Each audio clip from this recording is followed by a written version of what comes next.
Hi, I'm Olivia Quinter from the Loramie track team, and the Fish Report Live starts now. Hanging at the fish report. Hanging at the fish report. Hanging at the fish report. Hanging at the fish report. For your latest news in high school sports, tune in to the fish report. Don't need no bed, don't need no pull when you tune in to the fish report. Hanging at the fish report. Hanging at the fish report.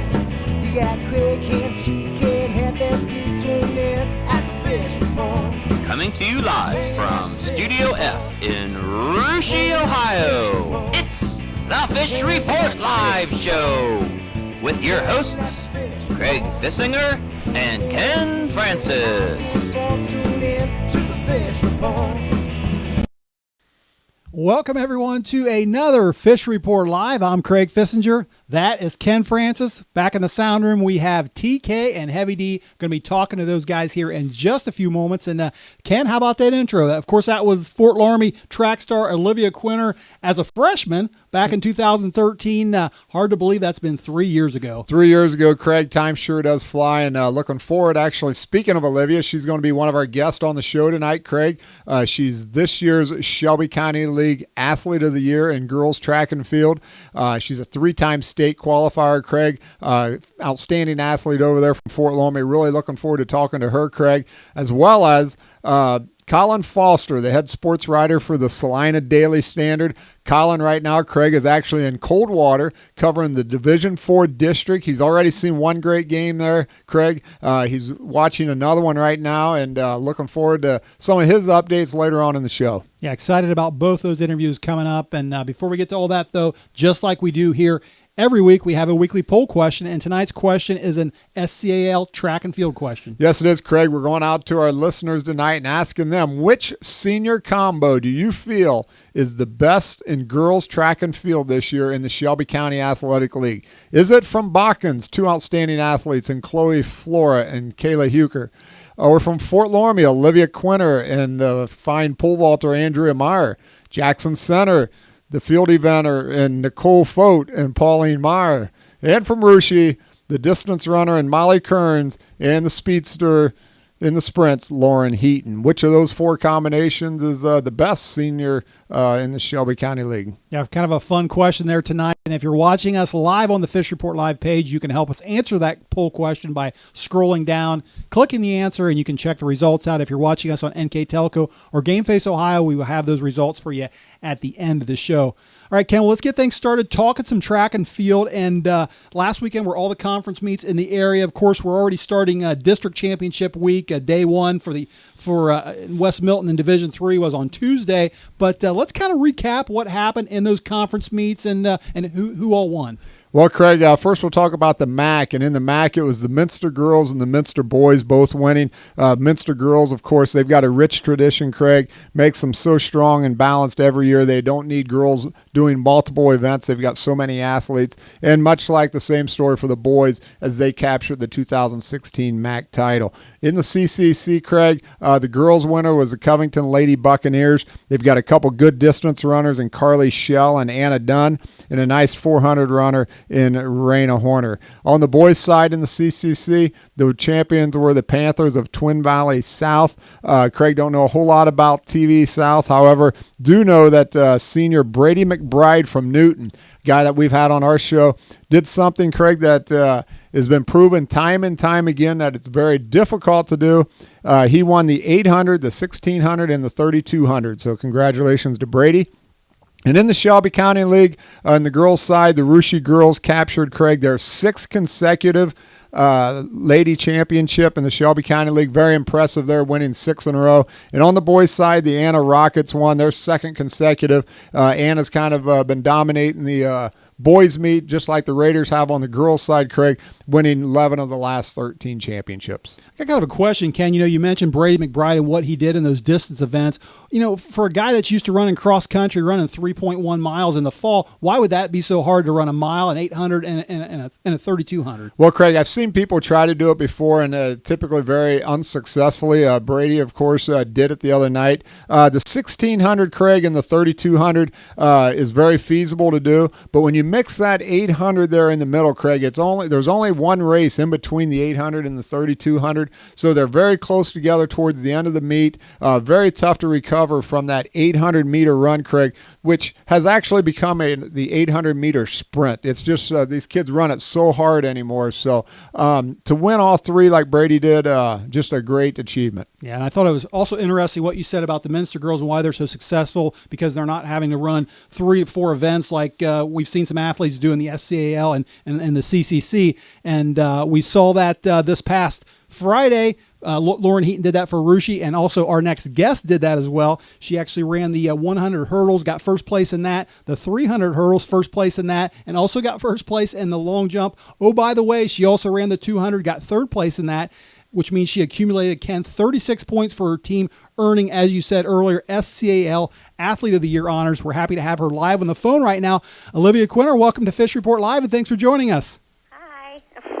All right. Well, listen, we were just Ken and I were just recapping what happened last Friday over there at the league meet. It was obviously a big night for you personally, but it was also a big night for your Lady Redskins. You guys finished second overall, and you have a couple classmates that did pretty well too, didn't you?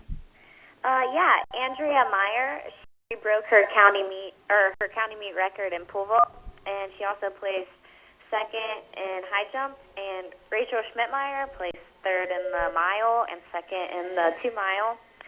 And our boys relay teams are doing really well this year too. Yeah, you've got both the Lady Redskins and the guys both did very well over their last Friday. But I want to ask you about some of the camaraderie with your rival athletes, and I think we got a picture we want to show up on our monitor of you with Rushi Senior, a girl we know very well, Lauren Heaton. You two were the top 2 point scorers last Friday, and there you are wearing your medals right there. And Olivia, a little bit different, track and field, a little bit different than the sport of like basketball, where track and field you have a lot of downtime. Do you have time to chit chat with your rivals, or is it all business for you on the track? Well, me and Lauren can go all year without talking, and once we get on the track, we can laugh, and we never stop talking to each other. But I like to talk to anybody that's around me as much as possible, because I think it helps calm my nerves on race day. But the only time I'll put my game face on is when the official calls me to my blocks and I have to be quiet. Olivia, hi, this is Ken Francis. Let's talk a little bit about the district meet coming up. Actually, it already started the other night. You ran the prelims, you ran the 100 hurdles, the 300 hurdles, also the 200 dash, qualifying for the finals on Saturday in each of those events. You've also got the long jump on Saturday, which may be your best event of them all. How do you stay focused trying to have to get yourself ready for 4 events on Saturday? Well, I've been doing 4 events at pretty much every meet since I was a freshman. So anytime I don't do 4 events, I feel like I'm missing something or like I have too much free time. But I'm always busy running from event to event, so I don't really have time to be nervous because I'm so busy. Olivia, let's talk a little bit about some of the meets, the big invitationals you've had this year, the Covington Invitational, also the big Minster Memorial Invitational, where you broke the long jump record on each of those events. One event, or in the long jump, you have not broken record yet, is the Fort Loramie High School record, which interestingly enough is actually held by your mom, Maria. Does this help motivate you to get that record, or is it just, whatever happens, happens? Well, my mom actually hangs up pictures all around our house of me long jumping, and she wrote her record on it. So she does it so that I stay motivated to break it. My family always is saying she's had it too long, so I need to put her to shame. But when I'm on the runway, right before I jump, I always look at my mom, and she tells me to get up in the air. So, yes, she motivates me to break it. But I don't want to just break it by an inch. I want to break it by a lot longer. Well, good luck to you doing that. One last question before I turn it back over to Craig. You've been very successful now for 4 years, 4-year letterman over there at Fort Loramie High School in track and field. You've been great to watch. Who's been a key motivator, or what can you attribute some of your success to at Fort Loramie High School? Well, I've had a lot of coaches dedicate their time to make me the best that I can be. I've had Jason Shadow, Allie Putoff, Kristen Highcamp, Paula Coder, Coach Rossman, and Jody Wenning. So you can tell that at Fort Loramie we have so many people who are working very hard to keep me on top. All right, Olivia, listen, one more question. We'll let you go, but we just opened our show here a few minutes ago with an old video clip of you from back at your freshman year. You did the intro for our show. Ken and I both commented here how it's hard to believe that's been 3 years ago, but you're going to be graduating here shortly, and then hopefully your track season is going to be going on a little bit longer than that. But what happens for Olivia after graduation? Well, I plan to go to Columbus State and hopefully end at Ohio State.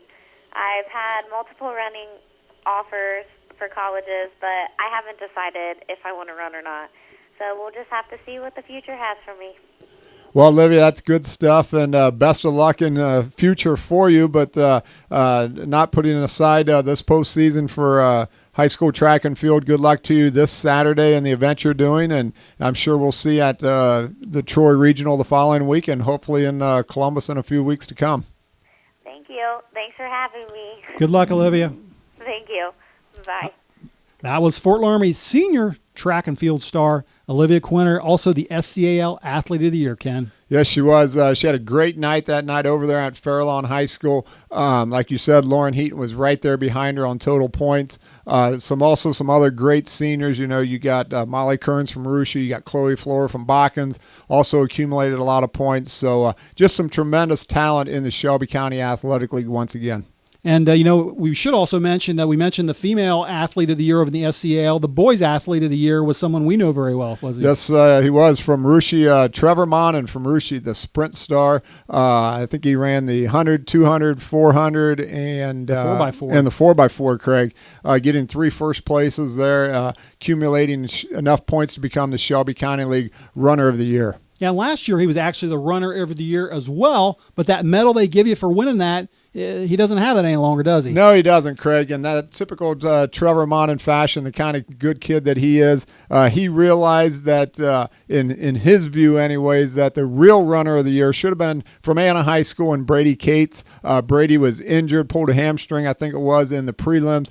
Couldn't run. He was a tremendous athlete for Coach Stewart over there in Anna. So in great fashion, Trevor Monin gave the award to Brady Cates. Yeah, a very unselfish gesture from Trevor, and I think that story has gotten told a lot more than Trevor actually wanted it to. But I think this year he felt like he actually earned that award this year. For sure he did. And if there was a sportsmanship award that year, I think that one should have went to Trevor Monin. All right, good stuff. And with that, we're going to take a short break, but stay right there. When we come back, we're going to recap some of this week's softball and baseball games, including that chat with Daily Standard writer Colin Foster.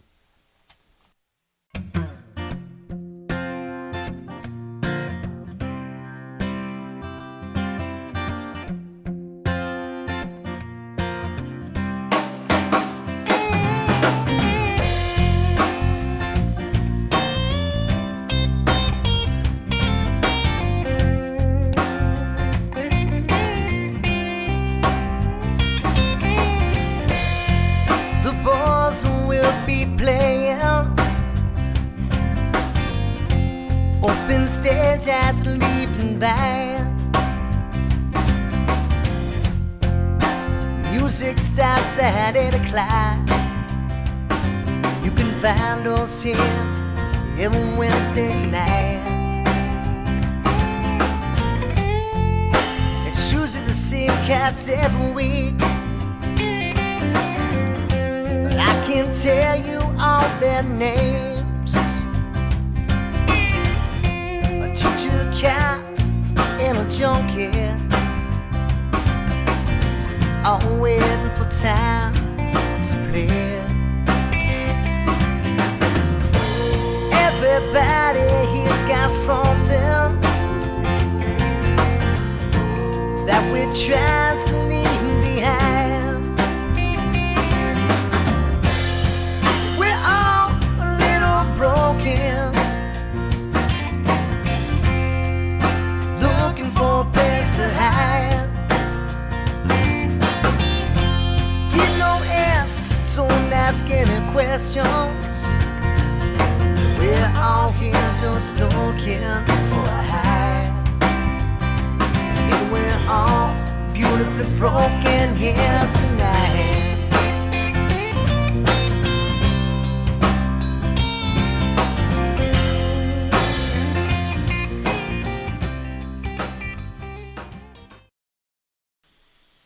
Welcome back, everyone, to the second half of Fish Report Live. Before the break, we were talking some track and field.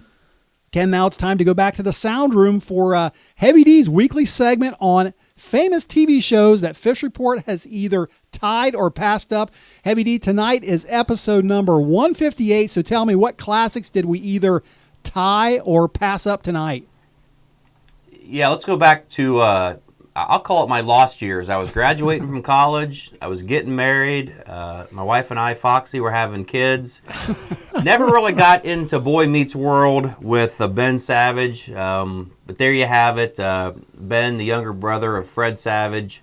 Just his crazy antics in high school and whatnot. A lot Is that of fun legit? there. He was the younger brother? Yeah. Okay. I vaguely recall that show. Might have watched like a half an episode at one point, but didn't know that. I think this is the first time I've actually even seen the people in Boy Meets World. But okay, Ben Savage, there you have it. Of course, I remember Fred Savage, The Wonder Years. That was a great Wasn't show. he a wrestler? Wasn't there a big time wrestler? That named was Fred Randy Savage? Macho Man Savage. Oh, that was Randy Savage. Big Randy. Okay. What else you got, Heavy D? Well, this one I would can sincerely say this actually formed part of my childhood. Oh, this is a great show. Fantasy Island with Mr. Rourke and Tattoo, his little buddy there. Absolutely. It ran from 78 to 84, and I can remember, I don't know if it was on Friday night or Saturday night, but there wasn't a whole lot on back in the day. This and Hee Haw and maybe the Dukes of Hazzard. We only had 3 channels. You didn't have much. Much to choose from. 2, 7, and 22. When we got Channel 45, we thought we had something, didn't we? Yeah, we did. But Tattoo always announced the plane coming in, and Mr. Rourke had that creepy little look in his eye like something scary was going to happen, and it usually did, and that was a great show. I always thought that show was a little mysterious. I don't know what it was. So you agree with me. There was a little something creepy about it or mysterious. Absolutely. Yeah. They plane. What was that on like at 10 o'clock or was it 9 o'clock? Was that 10 o'clock? He'd ring that bell. Remember, he'd ring that bell up in the bell tower. Then he'd hop in this little golf cart, and he'd come down and run over half the people trying to get on the island from that little crappy plane they flew in on. Huh. Looks like he's in Hawaii there, but I'm sure that was shot in some Hollywood studio. Yeah. Good stuff. All right, good stuff, Heavy D, and always enjoy hearing your famous shows that Fish Report Live is either tied or passed up. All right, Ken. Well, last week we talked some softball with. Actually, let's go back to the sound room again because TK is kind of our expert in softball, I guess you'd say. And TK, last week we did talk some softball with Russia star Maria Herron. The Raiders were in action on Tuesday night, as well as some other area teams. Who's left in tournament right now from the area? Yeah, I'm not sure if I'm an expert. I guess my neighbor's a softball assistant coach, so maybe that makes me an expert. But anyway, so yeah, Russia and Covington battled the other night, and in the battle of the Bucks and the Raiders, the Buccaneers of Covington came out on top 11-3 and beat the co-champs of the SCAL. So our Lady Raiders are out. Buccaneers played Georgetown G-men, who beat Felicity Franklin 10-2 and the district there, and then we'll play in the district final. Our other games in the SCAL, Houston played Riverside, and they won that game 11-2. Wildcats will now play Mechanicsburg. New Bremen Cardinals and the Minster Wildcats came together, and the New Bremen, who is also co-champs of the MAC with Parkway and Versailles, won that one.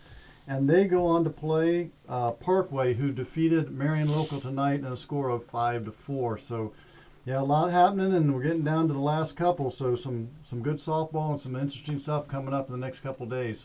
That guy he knows a lot about softball. Yeah, he does. He does, and you're right. He's right. His neighbor is an expert on it, so maybe that's where TK gets some of his knowledge from. They talk a lot, out on the driveway, and that's where he learns it all. So TK, let me get this right. So we're obviously a little biased here towards the SCAL. The only team left in softball in the SCAL is the Wildcats from Houston right now. Wildcats, who are playing some good softball right now, and they do have a challenge going Ford against Mechanicsburg has played some really nice softball this year as well, so we'll see how that works out for him. Coach New might have the team on a roll right now. You know, Russia got off to a great start against Covington the other night. They were actually winning 3-1, I think, after 2 or 3 innings. But you know, Covington had a great team there. They got a couple hits.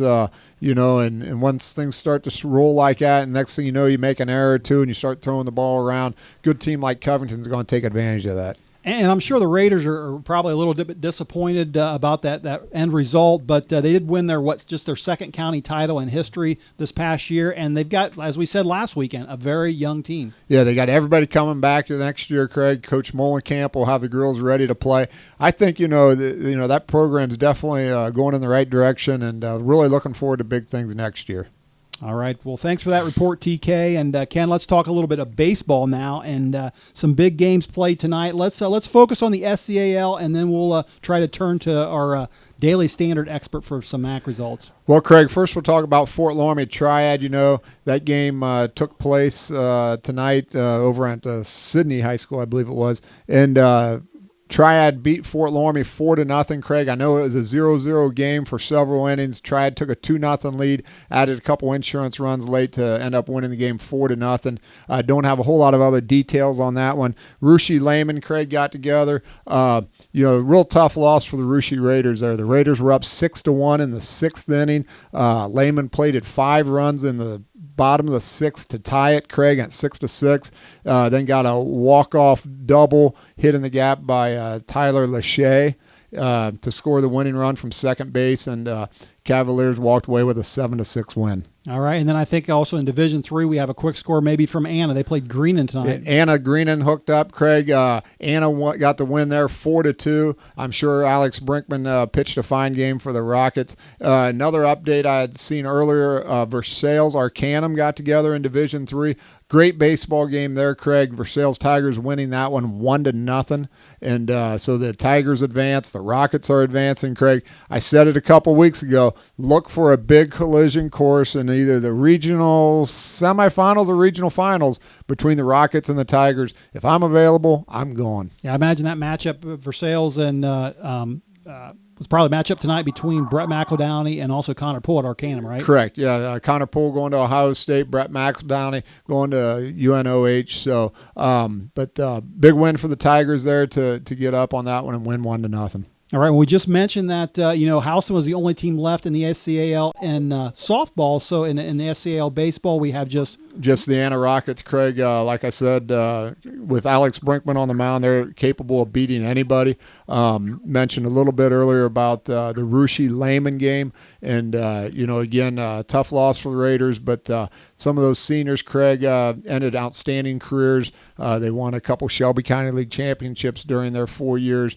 They won a couple district championships during their 4 years. But kids like Connor Monin, Zach Sherman, and Jonah Counts. There's a whole bunch of them. I shouldn't name them because there's so many of them. But, those kids, nothing to hang their hat on, had a great career. All right. Well, we covered the SCAL there. For a MAC report, we have a guy up in Coldwater, and, of course, he is Daily Standard sports writer Colin Foster. Colin, thanks for taking a few minutes to talk to us tonight. Hey, no problem, guys. How you doing? We're doing Good. well. I know you've kind of watching a pretty good double header up there. So fill us in a little bit. That first game, I believe, was Fort Recovery St. Henry. Do you have a result or what happened in that game? Yeah, it was a 2-0 Fort Recovery. Nick Twaits carried a no-hitter until 2 outs in the 7th, and he had it broken up. St. Henry actually put 2 guys on in scoring position that inning, and Twaits got the final out to end the game. Yeah, he's a heck of a pitcher there. I think just a sophomore, if I'm right, Colin, and hitting mid to upper 80s with that fastball already. So a good pitcher. How about game 2 there? You got a good one going between Minster and Crestview, right? It's down to nitty gritty right now. Crestview's got runners on the corners. Minster's holding a 2-1 lead right now. Crestview's got guys in the corners with 1 out, and Nixon's trying to get out of the jam. What inning we in there? The 7th? We're in the 7th, right? Oh, my. 7th. Top of the 7th. Well, Colin, we don't want to keep you from that game, but real quick, I know there's a big game coming up on Thursday night between Coldwater and Liberty Benton. Any kind of what are your expectations for that game? I expect Coldwater to probably beat anybody they face. They're the real deal. They can hit the ball and can pitch. So I expect big things out of them, and I think a lot of people do.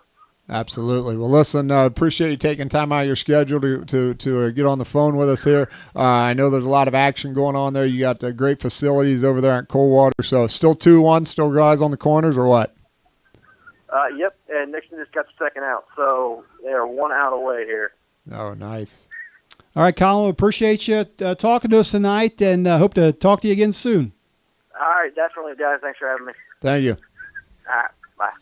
All right, that was Daily Standard sports writer Colin Foster, and Kenny was mentioning Josh Nixon there. Josh Nixon going to be going on to some big things after he graduates from Minster, isn't he? Yes, he is, Craig. One of the better high school baseball players I've ever been associated with. I've seen him play for a couple summers, Craig. Great baseball player. He switch hits. He plays every position. He catches. He pitches. He plays shortstop, third base, outfield. He can he really can do it all. He can play every position there is. He's on the mound tonight for the Wildcats.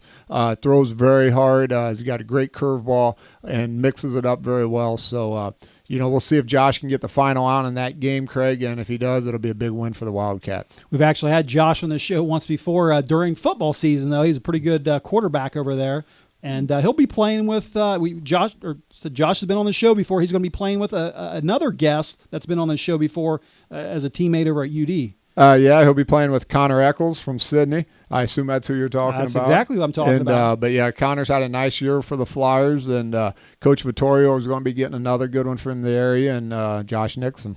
All right, good stuff there. And we do want to go back to the sound room real quick. And before we get to our poll question and finish up the show, Heavy D, want to congratulate you. And I think Ken kind of mentioned it there before on what a fine career your son Zach has had. Of course, he's been on the shows as well before.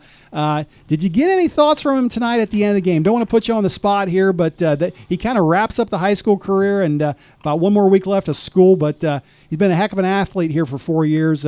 Yeah, I sent him a text after the game. I told him I was proud of him and enjoyed every minute of it. So coached him in since he was kindergarten, right? So all the way up through junior high, and we handed it over to the high school coaches. But love the guy. It was a lot of fun.